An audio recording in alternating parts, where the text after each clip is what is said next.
नमस्कार दोस्तों। चाहे स्टूडेंट वीज़ा की एप्लीकेशन हो, विजिटर वीज़ा की एप्लीकेशन हो, फैमिली केस, स्पाउस केस या सुपर वीज़ा, कोई भी वीज़ा एप्लीकेशन हो, इन सारी एप्लीकेशंस में एक डॉक्यूमेंट बहुत ज़रूरी होता है जिसको हम बोलते हैं SOP या कि स्टेटमेंट ऑफ पर्पस। इसको अलग अलग टर्म्स भी बोली जाती हैं, पर्सनल स्टेटमेंट बोली जाती है, एडिशनल इन्फॉर्मेशन बोली जाती है। इस तरह के अलग अलग टर्म्स यूज़ होती हैं। लेकिन जो इस स्टेटमेंट का मेन पर्पज़ है वो है पर्पज़ ऑफ विज़िट, यानी कि आप जिस कंट्री में विज़िट करने जा रहे हो तो आपका क्या पर्पज़ है। आज सिर्फ स्टूडेंट वीज़ा एप्लीकेशन में SOP किस तरह से, अच्छी SOP किस तरह से बनाई जाए, वो कौन से 5 इम्पॉर्टेंट पॉइंट्स हैं जिसके ऊपर काम करने से SOP आपकी परफेक्ट बन जाएगी। उन्हीं 5 पॉइंट्स के ऊपर आज डिस्कस करते हैं। पहला पॉइंट होता है अबाउट योर सेल्फ, दूसरा वाई दिस कंट्री, तीसरा वाई दिस कोर्स, चौथा स्टडी प्लान और पांचवा फाइनेंशियल प्लानिंग। तो ये पांचों पॉइंट हैं। ये 5 पॉइंट आप SOP में अच्छे से एक्सप्लेन करते हैं तो आपकी SOP एक परफेक्ट SOP बन जाती है।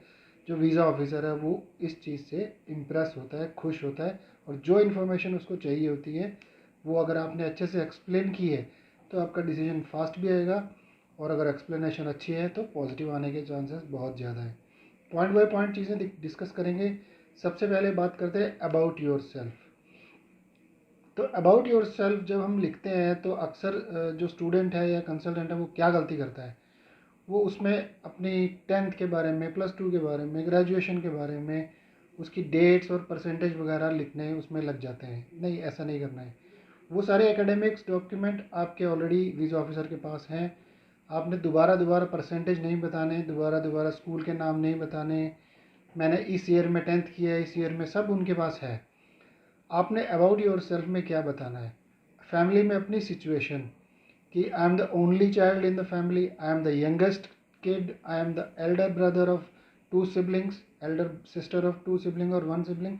इस तरह से अपनी सिचुएशन बतानी है कि आप कहाँ पर हो फैमिली में। दूसरा, आपने अगर कोई रैंक ऑब्टेन किया है, क्योंकि आपकी जो डिग्री है उस पर कोई रैंक नहीं होता। सपोज़ आप क्लास में टॉप 10 में हो तो आप वो मेंशन करो, टॉप 5 में वो मेंशन करो, अपने अपने डिस्ट्रिक्ट में आपका कोई रैंक आया वो मेंशन करो, अपने स्टेट में कोई रैंक आया वो मेंशन करो। ये चीज़ें मेंशन करनी है। स्टडी में, एकेडमिक में कोई गैप है, 10th और +2 के बीच में गैप है, +2 डिग्री के बीच में गैप है, डिग्री के बाद जो अभी कोर्स ले रहे हो इसके बीच में कोई गैप है, वो एक्सप्लेन करो अबाउट योर सेल्फ इस पार्ट में।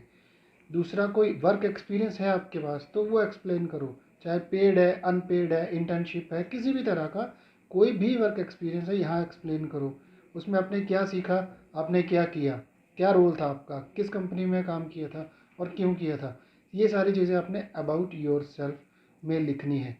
यहाँ पर इसके अलावा अपनी कोई स्ट्रेंथ आप लिख सकते हो कि मेरी ये हॉबीज़ है, मेरी ये स्ट्रेंथ्स हैं, मैं ये काम बड़े अच्छे से कर सकता हूँ, मैं इसमें परफेक्ट हूँ, मैं इसमें जल्दी सीखता हूँ। इस तरह से अपनी पॉजिटिव बातें, कुछ कोई अपनी स्ट्रेंथ्स आपने लिखनी है अबाउट योर सेल्फ। उसके बाद आते हैं जी वाई दिस कंट्री। जिस कंट्री में भी आप अप्लाई कर रहे हो, फॉर एग्जांपल USA कर रहे हो, फॉर एग्जांपल UK कर रहे हो, तो आपने बताना है कि मैं UK या मैं कनाडा या मैं USA में ही क्यों पढ़ने के लिए जाना चाहता हूँ, जाना चाहती हूँ। ये आपने क्लियर करना है, मेंशन करना है। तो वो कैसे करेंगे, सबसे बेस्ट वे क्या होता है, आप उसका कंपैरिजन करो। जिस कंट्री में आप जा रहे हो उसकी कंपैरिजन किसी और कंट्री से करो। फॉर एग्जांपल आप ऑस्ट्रेलिया जा रहे हो, compare it with Canada, compare it with USA। आप इंडिया से भी कंपेयर करो कि जो एजुकेशन आप लेना चाहते हो इंडिया में क्यों नहीं ले पा रहे हो। ये हो गया कंपैरिजन, बेस्ट पार्ट। उसके अलावा जिस कंट्री में आप जा रहे हो, फॉर एग्जांपल कनाडा में जा रहे हो, तो कनाडा के एजुकेशन सिस्टम के बारे में थोड़ी रिसर्च आप करके जाओ। वहाँ किस तरह से एजुकेशन सिस्टम चलता है, जो डिग्री या डिप्लोमा आपको मिलने वाला है तो वर्ल्ड वाइड उसकी रिकॉग्निशन क्या है, उसकी वैल्यू क्या है, ये सारी चीज़ें आपने मेंशन करनी है। जिस कंट्री में आप जा रहे हो उसका क्लाइमेट क्या है, कल्चरल डाइवर्सिटी क्या है, तो आपको कितना एक्सपोजर मिलने वाला है, उस कंट्री में कितने इंटरनेशनल स्टूडेंट्स हैं जो ऑलरेडी पढ़ रहे हैं, और उसके अलावा उस कंट्री की कोई अचीवमेंट्स आप अगर बता पाओ, तो ये सारी स्टडी करके आप उसमें डालो वाई दिस कंट्री, ताकि वीज़ा ऑफिसर को पता लगे कि आप ये कंट्री क्यों चूज़ की। सेकंड, उसके बाद आ गया वाई दिस कोर्स। जो भी कोर्स आपने चूज़ किया है वो आपने क्यों चूज़ किया है ये एक्सप्लेन करना है। तो पहले उसको रिलेट करो प्रीवियस एजुकेशन से। सपोज़ करो आप +2 कॉमर्स हो, आपने बिजनेस लिया है, ठीक है, इजीली रिलेट हो रहा है। आप +2 कॉमर्स हो, आपने आगे डिग्री या डिप्लोमा आईटी में लिया है, तो उसको आपको कन्विंस करना पड़ेगा, रिलेट करना पड़ेगा कि कॉमर्स करने के बाद आईटी में इंटरेस्ट कैसे आया, ये करना, और इस चीज़ को आप कैसे जोड़ पाए कि ये करने के बाद मुझे इसका क्या फ़ायदा मिलने वाला है, तो ये कोर्स मैंने क्यों चूज़ किया। आप उस कोर्स में क्या पढ़ने वाले हो, उसको पढ़ के आपको क्या अचीव होने वाला है। आपने अगर अपनी स्ट्रीम चेंज करी है तो क्यों करी है, उसके पीछे आपकी क्या सोच थी, ठीक है, वाई दिस कोर्स, ये चीज़ है। आगे सबसे important part, study plan. Study plan जो है ये आपका बड़ा क्लियर होना चाहिए, लॉजिकल, अचीवेबल, ठीक है। जो वीज़ा ऑफिसर अगर उस स्टडी प्लान को पढ़े तो उसको समझ में आना चाहिए कि ये स्टूडेंट जो आप हो, आपके दिमाग में क्या चल रहा है, अपने फ्यूचर के लिए आपने क्या प्लानिंग कर रखी है, ये उस स्टडी प्लान में बड़ा क्लियरली मेंशन करना है। फॉर एग्जांपल आप +2 हैं, +2 के बाद आप डिप्लोमा करना चाह रहे हैं, तो आप क्लियर कीजिए जी मैं ये डिप्लोमा कर रहा हूँ 3 साल का, 2 साल का, उसके बाद मैं डिग्री करूँगा, ये वाली डिग्री करूँगा, इस यूनिवर्सिटी में करूँगा।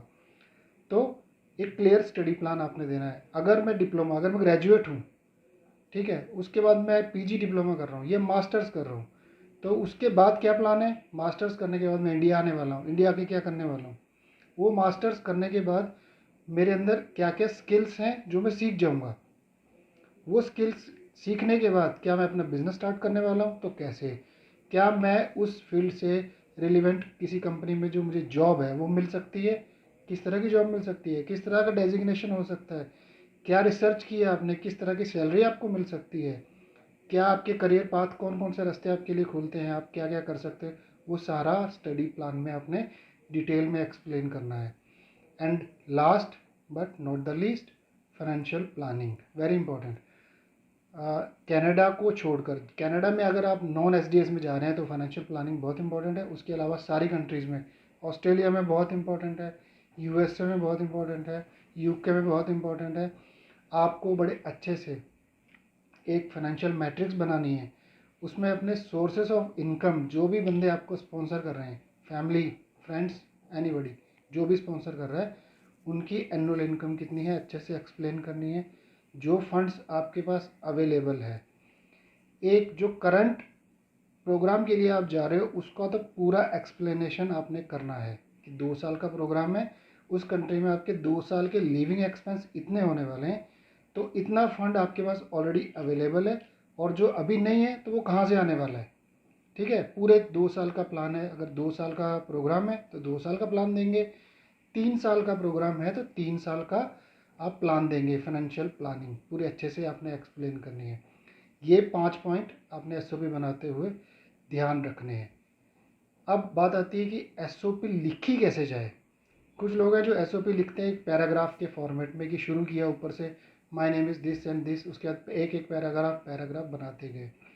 मैं रेकमेंड करता हूँ कि जो आप एसओपी लिखो या पर्सनल स्टेटमेंट लिखो तो उसको हेडिंग के हिसाब से लिखो। आप हर चीज़ की हेडिंग दो। हेडिंग देने का फ़ायदा ये है कि जब जो वीज़ा ऑफिसर है, सपोज़ कर लो कि वो आपकी सिर्फ फाइनेंशियल प्लानिंग देखना चाहता है, तो वो सीधी आपकी एसओपी में आके आपके उस पैराग्राफ को पढ़ेगा और डिसीजन दे देगा, वो कंफ्यूज नहीं होगा।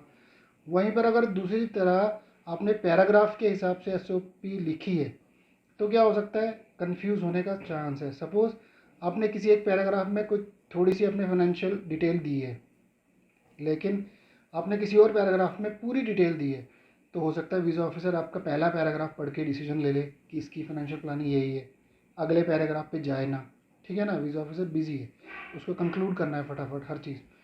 तो हेडिंग देने से ये फ़ायदा है कि अगर वो आपकी फाइनेंशियल प्लानिंग देखना चाहता है तो सीधा उस हेडिंग पे जाएगा, प्लानिंग देखेगा, ओके। अगर वो आपका स्टडी प्लान देखना चाहता है तो आपकी उस हेडिंग पे जाएगा, देखेगा, ओके। अगर वो आपके बारे में कुछ जानना चाहता है तो अबाउट योर सेल्फ में जाएगा, डिसीजन देगा। तो एसओपी लिखिए हेडिंग के साथ। ये थे एसओपी लिखने के 5 पॉइंट्स जो आपने ध्यान रखने हैं। ये पाँचों पॉइंट्स आप अच्छे से एक्सप्लेन कर पाते हैं, आपकी एसओपी परफेक्ट बनेगी। आज के लिए इतना ही, थैंक यू।